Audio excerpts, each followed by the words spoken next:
Oke, assalamualaikum warahmatullahi wabarakatuh. Perkenalkan, nama saya Alfioni Faralistina. Saya dari KGP 181.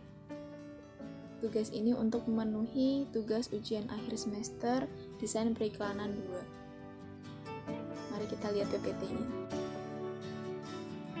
Berikut adalah PPT yang akan saya jelaskan dari tugas 01 hingga tugas 04. Yang pertama adalah observasi UMKM.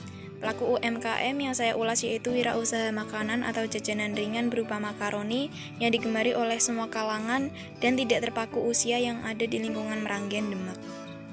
Foto produk siap edar kita bisa lihat bersama bahwa pelaku usaha hanya menggunakan plastik putih yang dibentuk segitiga tanpa adanya info label, merek, atau neto atau apapun itu. Info nama, label, atau merek produk, pelaku usaha sampai saat ini belum memberi label pada produknya. Jangkauan atau daerah penjualan, lokasi pelaku usaha dalam memproduksi makaroni yaitu di daerah Jalan Bujang Permai, Bujang Gading. Jangkauan target pasar makaroni homemade ini adalah semua gender dan semua usia. Harga jual produk yaitu hanya satu harga yang dipatok harga Rp3.500 dengan berbagai rasa yang mempunyai berat yaitu 100 gram.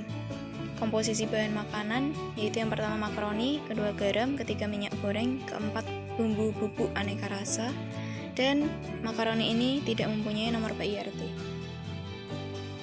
Kita masuk ke tugas pertama yaitu plain packaging 1. Bahan pengemas yang paling sesuai yaitu kemasan standing pouch plastik dengan ketebalan 100 mikron atau 0,1 mm. Biaya pembuatan atau per bungkus maksimal 20% dari harga jual produk. Standing pouch ini terpaku harga 900 per pieces. Sangat terjangkau. Rencana konsep desain label kemasan menggunakan stiker tempel di depan, jadi yang belakangnya polos. Final plan 1, kita bisa lihat bersama bahwa itu adalah merupakan stiker tempel yang ditempel di bagian depan sehingga harga jual bisa mencapai 8.000 hingga 10.000. Terdapat varian rasa yang nanti akan dicentang sesuai rasa yang ada di dalam kemasan masing-masing makaroni. Dengan perubahan packaging dari hanya plastik biasa tanpa merek hingga dengan menggunakan standing pouch plastik dengan stiker dan merek, diharapkan dapat meningkatkan produktivitas dan finansial dari pedagang makaroni.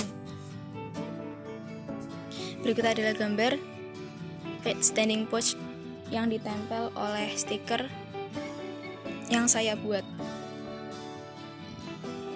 Kemudian kita masuk ke tugas 2, yaitu rencana packaging 2. Yang pertama ada penciptaan ide, yang dimana kita memilih 8 packaging kertas atau kardus. Tidak boleh kaleng, tidak boleh botol, tidak boleh plastik.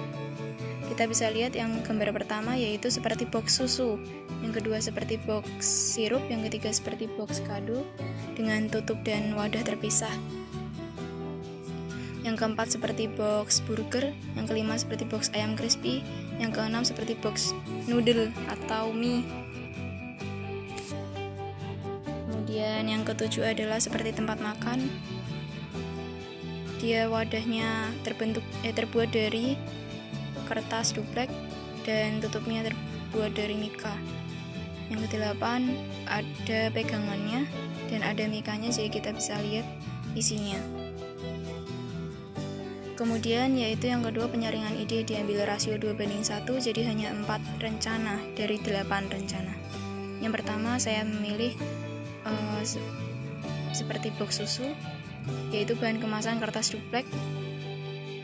Secara fisik pada bagian depan berwarna putih, bagian belakang berwarna abu-abu. Dalam cetaknya, kertas duplek biasanya dicetak satu sisi karena hanya permukaan yang berwarna putih yang digunakan untuk desain. Kemudian desain bentuk kemasan, balok seperti kotak susu bubuk dengan udara yang terdapat di dalam kemasan nantinya tidak begitu longgar pas dengan isinya. Desain label kemasan dengan cetak bersama dengan pola kemasan ini. Biaya pembuatan kemasan, satu box digunakan 200 gram makaroni, jadi kira-kira satu lembar A3 muat 2 pola desain kardus. sedangkan satu kertas duplex harga 955 dibulatkan menjadi 1000. Kemudian yang kedua saya memilih seperti box ayam crispy. Bahan kemasan bahan ivory memiliki tebal 260, 310, 350 gram, memiliki lapisan luar yang mengkilap dan lapisan bawah yang agak kasar, berwarna putih susu. Biasanya dibeli untuk produk dengan kesan yang bersih dan istimewa dan juga higienis. Desain bentuk kemasan yaitu balok dengan bentuk seperti wadah untuk disajikan makanan berat, dengan udara yang terdapat di dalam kemasan nantinya tidak begitu longgar pas dengan isinya. Desain label kemasan dicetak bersama dengan pola kemasan ini.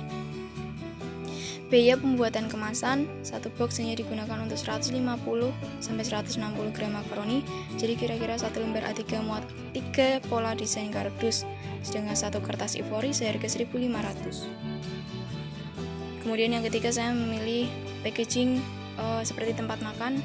Bahan kertas duplex coklat memiliki bahan yang sedikit tebal dan sangat direkomendasikan untuk packaging yang sederhana, yang dipasarkan tanpa memerlukan PIRT. Desain bentuk kemasan seperti wadah tempat makan yang terbuat dari kertas duplex dan ditutup dengan mika yang rapat. Desain label kemasan hanya dengan menggunakan stiker tempel yang transparan di bagian tutup mika atas. Biaya pembuatan kemasan kertas duplex sudah satu set dengan tutup, dibanderol dengan harga 1.200 saja. Kemudian yang keempat adalah yang seperti tas jinjing. Bahan kertas duplex coklat memiliki bahan yang sedikit tebal dan sangat direkomendasikan untuk packaging yang sederhana tanpa menggunakan PIRT. Desain bentuk kemasan sebesar kotak susu, dapat dijinjing dan comfortable untuk dibawa kemana-mana. Desain label kemasan hanya dengan menggunakan stiker tempel yang transparan di bagian mika depan dan di bagian belakang kardus. Biaya pembuatan kemasan kertas duplex sudah satu set dengan tutup, dibanderol dengan harga 1.000 saja. Kemudian yang ketiga ada pengujian ide, hanya 2 yang diambil dari 4 yang kedua tadi. Saya memilih yang seperti box susu karena yang pertama adalah kita pilih berdasarkan konsumen dan produsen. Yang pertama produsen yaitu pendistribusian mudah, identifikasi mudah, mudah diingat konsumen, mudah dalam hitungan, mudah dalam penataan jika ditaruh di kardus. Untuk konsumen sendiri, praktis dalam penyimpanan, kualitas terjamin, kebersihan terjamin, informasi jelas, neto, merek, dan lain-lain, bisa dimanfaatkan packagingnya untuk hal lain.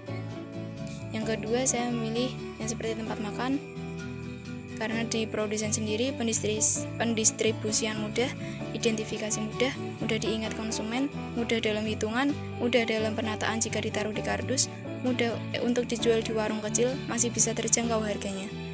Kemudian untuk konsumen sendiri, praktis dalam penyimpanan, kualitas terjamin, kebersihan terjamin, informasi jelas, neto, merek, dan lain-lain, bisa dimanfaatkan packagingnya untuk hal lain. Kemudian yang terakhir adalah tugas prototipe kemasan. Ada 2 kemasan yang saya bikin, yang saya cetak hanya 1. Desain pertama yaitu tempat makan.